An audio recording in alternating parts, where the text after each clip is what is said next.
பங்குனி மாதத்தில் வளர்பிறையில் வரக்கூடிய சஷ்டி விரதம் முருகப்பெருமானை வழிபட உகந்த மாதம். இந்த மாதத்தில் சஷ்டி விரதம் மேற்கொண்டால் உடல் மற்றும் மனநோய்கள் நீங்கி நீண்ட நாள் பிரச்சனைகளை தீர்க்கும் வல்லமை படைத்தது தான் இந்த சஷ்டி விரதம். இந்த காலத்தில் விரதம் இருந்து கந்த சஷ்டி கவசம் பாடி மனமுருக முருகப்பெருமானை வேண்டினால் குழந்தை பாக்கியம் மற்றும் திருமண யோகம் கிடைக்கும் என்பது நம்பிக்கை.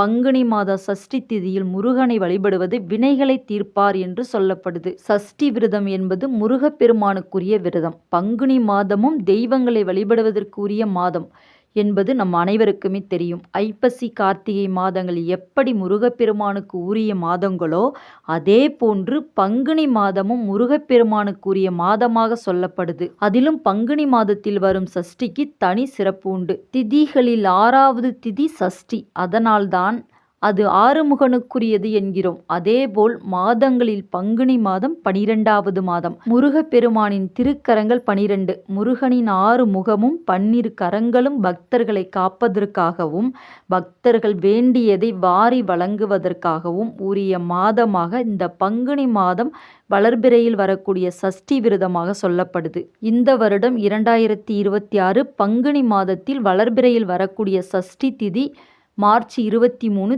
திங்கட்கிழமை சுக்லபட்ச வளர்பிறை சஷ்டி விரதம் அனுசரிக்கப்படுகிறது.